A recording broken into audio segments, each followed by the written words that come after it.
እንኳን ለጌታችን ለመድኃኒታችን ለኢየሱስ ክርስቶስ የስቅለት በዓል በሰላም አደረሳችሁ አደረሰን። በስመ አብ ወወልድ ወመንፈስ ቅዱስ አህዱ አምላክ አሜን።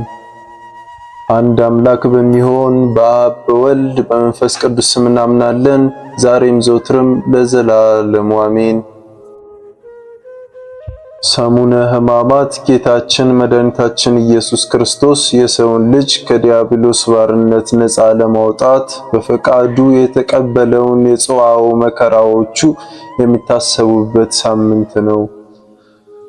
የሰሙነ ሕማማት ዕለታት የዓመተ ኩነኔ ወይንም የዓመተ ፍዳ ምሳሌዎች ናቸው። ክርስቲያኖች ክርስቶስ የዋለልንን ውለታ እያሰብን እጅግ የምናዝንበት፣ የምናለቅስበት፣ የምንሰግድበት ከሌሎች ቀናትና ጊዜያት በተለየ መልኩ አምላካችንን የምንማጸንበት፣ ጧት ማታ ደጅ የምንጠናበት የክርስቶስን ተስፋ ትንሣኤ ከመቼውም ጊዜ በላይ በእምነትና በተስፋ የምንጠቀምበት በዓመት አንድ ጊዜ ብቻ የሚገኝ ልዩ ተምሳሌታዊ ምስጢርና አዘክሮት የሚፈጸምበት ሳምንት ነው። በእነዚሁ ሳምንታት ያሉ እያንዳንዳቸው ቀናት ስያሜና ከስያሜያቸው ጋር የተያያዘ ምስጢር አላቸው። ዕለተ ሰኞ አንጽሖተ ቤተ መቅደስ መርገመ በለስም ይባላል። ማክሰኞ የጥያቄ ቀንና የትምህርት ቀንም ይባላል። ረቡዕ የምክር ቀን ወይንም መልካም መዓዛ ያለው ቀን የእንባ ቀን ይባላል። ሐሙስ ጸሎተ ሐሙስ፣ ዕጽበተ ሐሙስ የምስጢር ቀን፣ የሐዲስ ኪዳን ሐሙስ፣ የነጻነት ሐሙስ ይባላል። ዕለተ ዓርብ ስቅለት የድህነት ቀን መልካም ዓርብ ይባላል። ቅዳሜም ቅዳም ስዑር ለምለም ቅዳሜ ወይንም ቅዱስ ቅዳሜ ይባላል። ከነዚህ ሁሉ ግን ዓርብ የስቅለት ቀን እጅግ ልዩ ናትና የስቅለት ዕዳ ደብዳቤያችን በጌታችን በኢየሱስ ክርስቶስ ለመጨረሻ ጊዜ የተደመሰሰበት ከአጋንንት አገዛዝ ነፃ የወጣንበት ዕለት ስለሆነ የድህነት ቀን ወይንም መልካም ዓርብ ይባላል።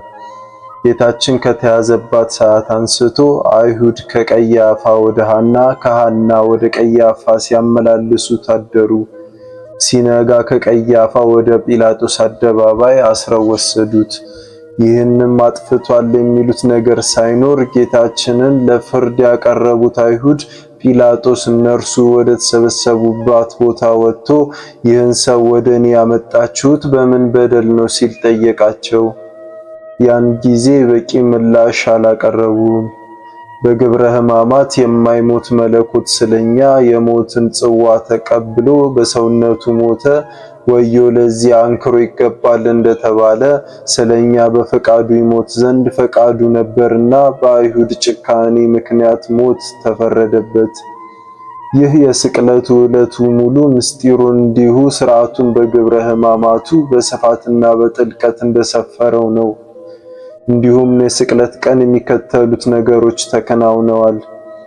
በመጀመሪያ ፍኖተ መስቀል ጌታችን 15ቱን ምዕራፎች መከራ እየተቀበለ የተጓዘበት ነው።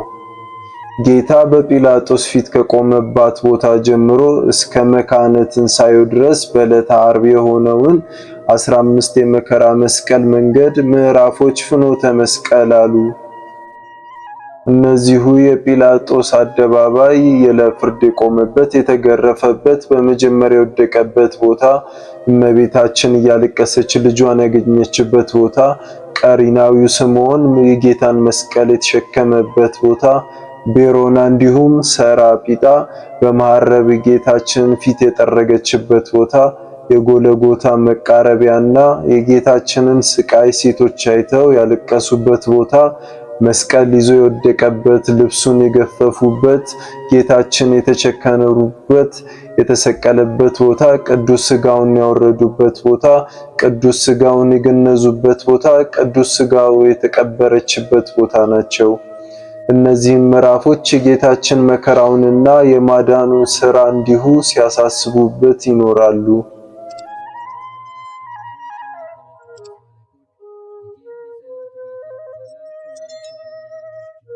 ሁለተኛው ሕማማተ መስቀል ጌታችን 13ቱን ሕማማተ መስቀል የተቀበለበት ዕለት ነው።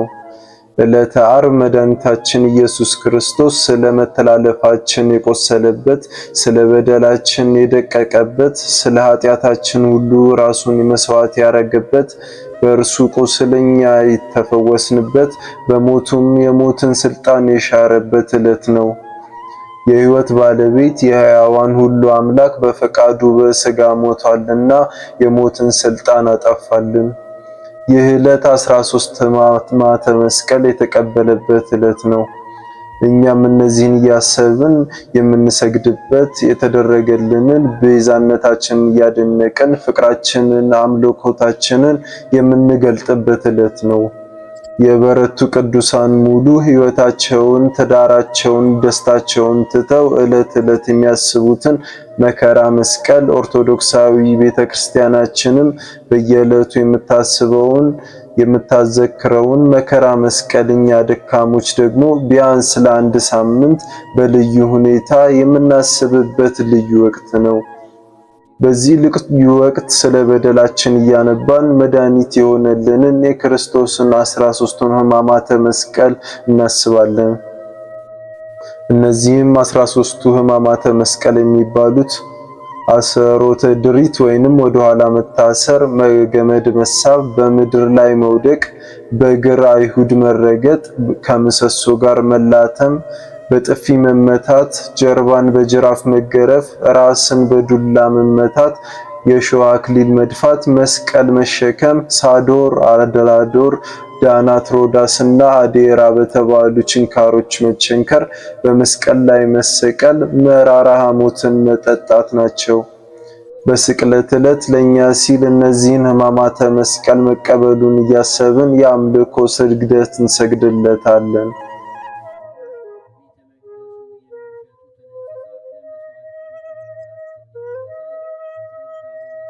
በመቀጠል ጌታችን በመስቀል ላይ ሆኖ ሰባቱን አዕዝራ መስቀል የተናገረበት ነው።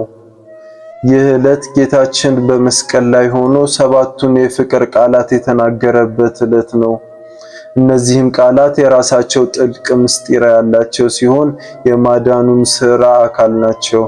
ሰባቱ ቃላት ኤሎሄ ኤሎሄ ኤልማ ሰበቅታኒ፣ አምላኬ አምላኬ ለምን ተውከኝ፣ እውነት እውነት እልሃለሁ ዛሬ በገነት ከኔ ጋር ትኖራለህ፣ አባት ሆይ ነፍሴን በእጅህ አደራ ሰጣለሁ፣ አባት ሆይ የሚያደርጉትን አያውቁምና ይቅር በላቸው፣ እነኋት እናትህ እነሆ ልጅሽ፣ ተጠማው ተፈጸመ የሚሉት ቃላት ናቸው። እነዚህንም ሰባቱን በመስቀል ላይ ሆኖ ተናግሮ ራሱን ወደ ቀኝ ዘንበል አድርጎ ነፍሱን ከስጋው በገዛ ስልጣኑ ለየ። በስቅለት ዕለት እነዚህን በንባባትና በዜማ እያልን እንሰግድለታለን።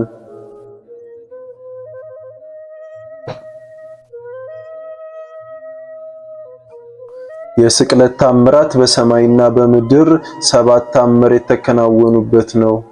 በዓርብ ዕለት በሰማይ 3 ታምራት ተከናውነዋል። እነዚህም የፀሐይ መጨለም፣ የጨረቃ ደመና መልበስ፣ የከዋክብት መርገፍ ናቸው። ሆኖም የሆነው በመስቀል ላይ ያለውን የአምላካችንን እርቃን ላለማየት ነው። እንደዚሁም በምድር 4 ታምራት ታይቷል። እነዚህም የቤተ መቅደስ መጋረጃ መቀደድ፣ አለቶች መሰንጠቅ፣ የመቃብሮች መከፈት፣ የሙታን በአጸደ ሥጋ መነሳት ናቸው።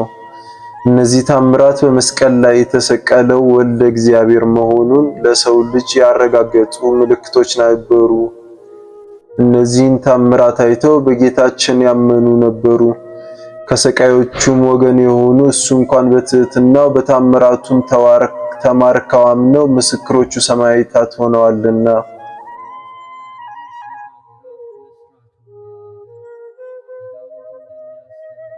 እርቀ ሰላም ሰባቱ ጸበኞች የታረቁበት ዕለት ነው።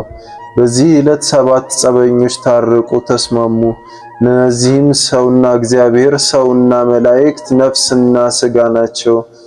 የስቅለት ቀን የገነት በር የተከፈተበት፣ በአንጻሩ ደግሞ ሲኦል የተበረበረበት ነው። በአዳም በደል ምክንያት 5500 ዘመን ተዘግቶ የነበረው ገነት ተከፈተችበት። በአንጻሩ ደግሞ ሰልጥና የነበረች ሲኦል የተበረበረችበት ነፍሳት ከሲኦል ወጥተው ወደ ገነት የገቡበት ነው።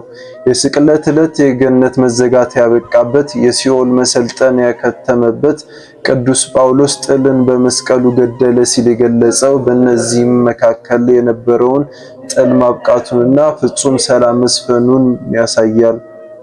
የሰው ልጅ ድህነት፣ የሰው ልጅ ከዲያብሎስ እስራት የተፈታበት ዕለት ነው። የስቅለተ ዓርብ የሰው ልጆች በዘር ኃጢአት ቁረኝነት ሲኖሩ የነበረው የጨለማ ሕይወት ያከተመበት፣ ፍጹም ድህነት ያገኙበት ታላቅ ዕለት ነው። የስቅለተ ዓርብ የሲኦል አበጋዝ ዲያብሎስ በንፋስ አውታር የታሰረበትና ስልጣኑ የተሻረበት፣ በአንጻሩ ደግሞ ታስሮ የነበረው አዳም የተፈታበትና ወደ ገነት የተመለሰበት ነው። በመጀመሪያ ጌታችን መድኃኒታችን ኢየሱስ ክርስቶስ ሲፈረድበት ወንጀለኛ የነበረው በርባን ተፈታ። ጌታችን በስጋው ሲሞት ደግሞ አዳምና ልጆቹ በሙሉ ተፈቱ። ቅዱስ አትናሲዮስ በምድር ላይ ኃጢአትን አሳፈረ፣ መርገምንም በመስቀል ላይ ሻረ፣ ሞተ፣ ነፍሱን በሲኦል አጠፋ፣ ፈርሶ በስብሶ መቅረትን በመቃብር አፈራረሰ እንዳለ። እንዲሁም ቅዱስ ጴጥሮስ በስጋ ሞተ፣ መንፈስ በመለኮት ግን ሕያው ነው። እርሱም ደግሞ ሄደ፣ በወህኒም በሲኦልም ለነበሩት ነፍሳት ነፃነትን ሰበከላቸው እንዳለ ጌታችን በሲኦል እስራት የነበሩትን ነፍሳት ነፃ አወጣቸው።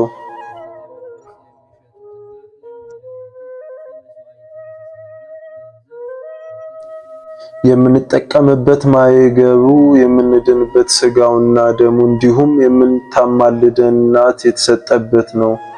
በ9 ሰዓት ጌታችን በውሃ ተጠምቀን ደሙንም ተቀብለን የእግዚአብሔርን ልጆች እንሆን ዘንድ ከቀኙ ጎኑ ጥሩ ውሃ ትኩስ ደም አፈሰሰ።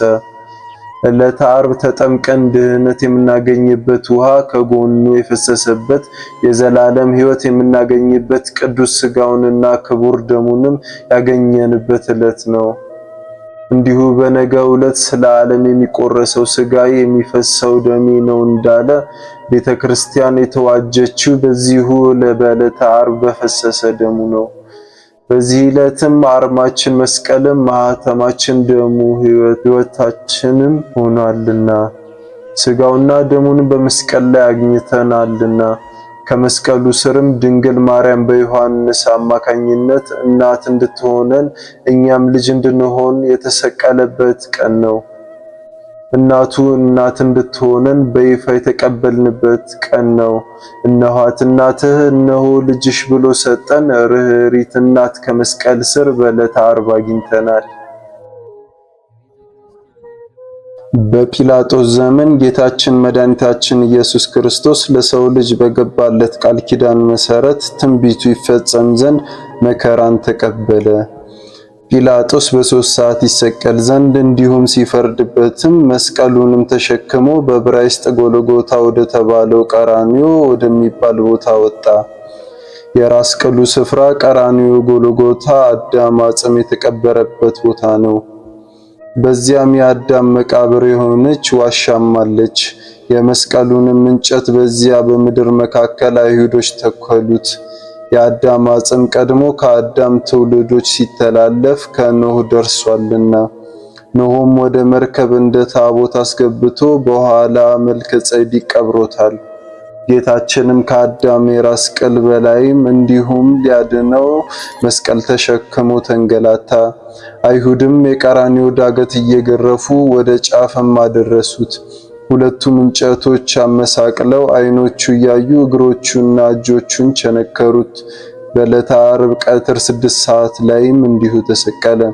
ጌታችን የተሰቀለበት ሰዓትም ፀሐይ በሰማይ መካከል ወደ ሆነው ጊዜ የጥል መታየት የሚጠፋበት ወደ ሰውም ተረከዝ የሚገባበት ነው። ከ6 ሰዓት ጀምሮ እስከ 9 ሰዓት ድረስ ምድር ጨለመ። ፀሐይ፣ ጨረቃ፣ ከዋክብት ብርሃናቸውን ከለከሉ። ምክንያቱም የፈጣሪያቸውን እርቃኑን ይሸፍኑ ዘንድ ነበር።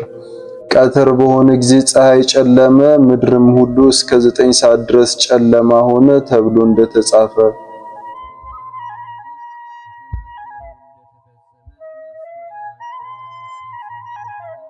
በ9 ሰዓትም በቀኝ የተሰቀለው ወንበዴ ስለ ጌታችን በሰማይ 3 በምድር 4 ተአምራት ሲያደርጉ አይቶ በእውነት አምላክ እንደሆነ አመነ። አቤቱ በመንግስት በመጣ ጊዜ አስበኝ ባለው ጊዜ በግራ የተሰቀለው ዳርክስ ግን እስኪ አምላክ ከሆንክ ራስህን አድን ብሎ ዘበተበት። ፈያታዊ ዘይማን ግን እኛስ በደላችን ነው የሰቀለን፣ እርሱ ግን ምንም ሳይበድል ነው፣ እንዴት አምላክ ላይ ክፉ ነገር ትናገራለህ ብሎ ገሰጸው። ፈያታዊ ዘይማን ጌታችን በጌትነቱ መንበር በመንግስቱ ሆኖ ታየው። እርሱም አይቶ ተዘከረኒ እግዚኦ በውስጠ መንግሥትከ ቢለው ጌታችን ዮም ትሄሉ ምስሌ ውስጠ ገነት ብሎ ደማይተመው ሰጥቶታል። በኋላም ገነት ሲገባ መልአኩ አንተ ማነህ? አዳም ነህ? አብርሃም ነህ ወይንስ ይስሐቅ ነህ? እያሉ ጠይቀውታል። መልአኩም ሳያውቅ የጠየቀው ሆኖ አይደለም። እንኳንም በመጨረሻ የጸደቀ ፈያታዊ ዘይማን ቀርቶ በዘላለማዊ የኖረ ጻድቃን ሁሉ ያውቁታል። አብርሃምን፣ አዳምን፣ ይስሐቅን ሳያውቅ ቀርቶ አይደለም። ነገር ግን ሊቃውንት ሲተረጉሙ አዳም ነህ ማለቱ የአዳምን ስራ እንዲሁ አለህን፣ አብርሃም ነህ ሲሉ ደግሞ የአብርሃም ስራ አለህን ለማለት ነውና። በጌታችን ኢየሱስ ክርስቶስ መስቀል አጠገብም የእናቱ እህት የቀሌዮጳ ሚስት ማርያም መቅደላዊት ማርያም ቆመው ነበር። እነርሱም ማርያም መቅደላዊት፣ የታናሹ የያዕቆብና የዮሳ እናት ማርያም፣ የዘብዴዎስም የልጆቹም እናት ሰሎሜ ነበሩ። ጌታችን ኢየሱስ ክርስቶስ በመስቀል ላይ የተናገራቸው የአደራ ቃላት አንዱ እመቤታችን ለዮሐንስ መስጠቱ ነው። ለወላጁ ዮሐንስ ከስጦታውም ስጦታ የሆነችው እናቱን እናትህ ትሁን ብሎ ሰጠው። እናትህ እነሆ ልጅሽ ብሎ በኋላም ወደ ቤቱ ወሰዳት። 15 ዓመት ኖራለችና በዚህም የዮሐንስ ቤት በአቢዳራ ቤት ትመሰላለች። እመቤታችን የሚያጽናናትን ወዳጁ ዮሐንስን ሰጥቷታል። የእመቤታችን ስለ ዮሐንስ መሰጠት ቀድሞ በሙሴ አንጻር ጽላቱ ለሕዝብ ሁሉ እንደተሰጠች ሁሉ በዮሐንስ አንጻር እመቤታችን ለሁላችን ምዕመናን ተሰጥታለችና።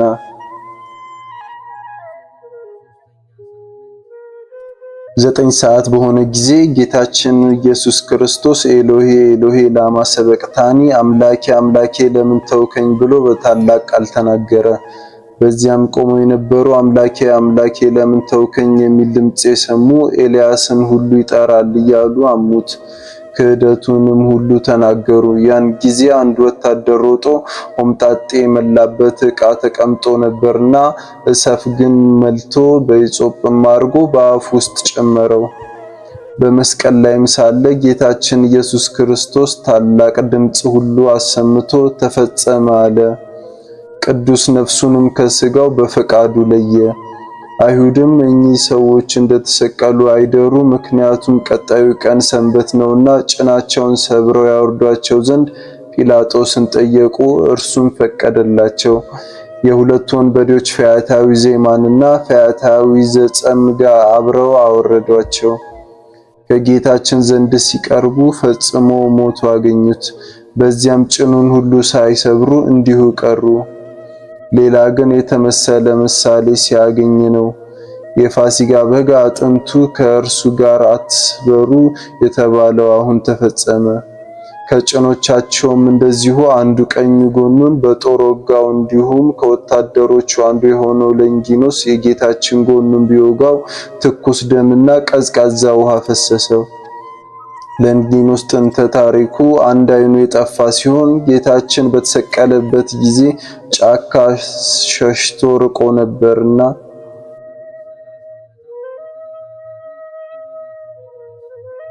ምክንያቱም ከዚህ ሰው ሞት አልተባበርም በማለት ነው። አመሻሹ ላይ የአይሁድ አለቆች ሲመለሱ ከመንገድ አገኙት። ስለምንም ከመሲሁ ሞት አልተባበርክም አሉት። እርሱም ምንም አላገኘውበትም አላቸው።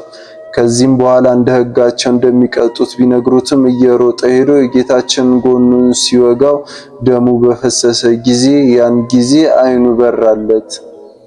ከጌታችን ጎን የፈሰሰው ደም እንደ ለቅርጽ ሆኖ በሁለት ወገን ደምና ውሃ ሆነ። ከጌታችንም የፈሰሰው ትኩስ ደም መላእክት በጽዋ ቀድተው በዓለም ሁሉ ላይ ረጩት። ይህ መሰረት ሆኖ ዛሬ ቤተክርስቲያናችን የሚታነጸው የጌታችንን ደም የነጠበበት ነው። ለዚህም ቅዱስ ጳውሎስ አሁንስ በገዛ ደሙ የዋጃትን የእግዚአብሔርን ቤተክርስቲያን ተጠብቋት ዘንድ መንፈስ ቅዱስ እናንተን ጳጳሳት አድርጎ ለሾመባት ለመንጋውም ሁሉ ተጠንቀቁ ብሏል። ከጌታችን ጎን የፈሰሰው ውሃ ደግሞ ምዕመናን የልጅነት ጥምቀትን ስንጠመቅ ውሃውን ካህኑ ሲባርከው ማይገቡ ይሆናል።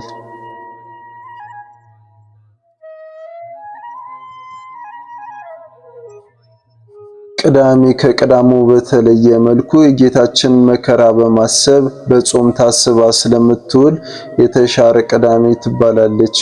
ይህ ቅዳሜ ጌታችን ስጋውን በመቃብር የዋለችበት በመሆኑ እኛም እንደ ሐዋርያት የትንሣኤውን ብርሃን ሳናይ እህል ሁሉ አንቀምስም በማለት በጾም የምናሳልፈው ለዚህ ነው። ቄጤማውንም ምዕመናን እስከ ትንሣኤ ሌሊት በራሳቸው ላይ ያስሩታል።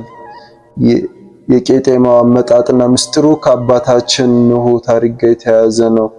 በጥፋት ውሃ የጠፋችው ወቅት የኖህ ታማኝ መልእክተኛ እርግብ የውሃውን መጉደል ያበሰረችው ቄጤማ ይዛ በመግባት ነው። ዛሬም ለሐዲስ ኪዳን ክርስቲያኖች ኃጢአት ጠፋ፣ በክርስቶስ ሞትና ትንሣኤ ነጻነት ተሰብከናል ታወጀ በማለት ካህናቱ ቄጤማ ይዘው ምዕመናን ሁሉ ያበስሩበታል። በዚህችም ቅድስት ቅዳሜ ቅዱስ የሆነ እግዚአብሔር በጥንተ ተፈጥሮ ፍጥረታትን አከናውኖ ከፈጠረ በኋላ በዚህችም ዕለት ከሥራው ሁሉ ያረፈባት ዕለት ናት። ጌታችን የተቀበረበትም ስፍራ ለተሰቀለበትም ቦታ አቅራቢያ ነበር። ዮሴፍ ከኒቆዲሞስ ጋር ሆኖ ጌታችንን እንደ ፍጡር በሐዘንና በለቅሶ ሲገንዙት የጌታችን ዓይኖች ተገለጡ። እንደ ፍጡር ትገንዙኛላችሁ፣ በሉ እንዲህ እያላችሁ ገንዙኝ፣ ቅዱስ እግዚአብሔር፣ ቅዱስ ኃያል፣ ቅዱስ ሕያውም አላቸው። አነሳስቶ ላስጀመረን አስጀምሮ ላስፈጸመን ለጌታችን ለአምላካችን ለመድኃኒታችን ለኢየሱስ ክርስቶስ ክብርና ምስጋና ይገባል፣ ዛሬም ዘወትርም ለዘላለሙ አሜን።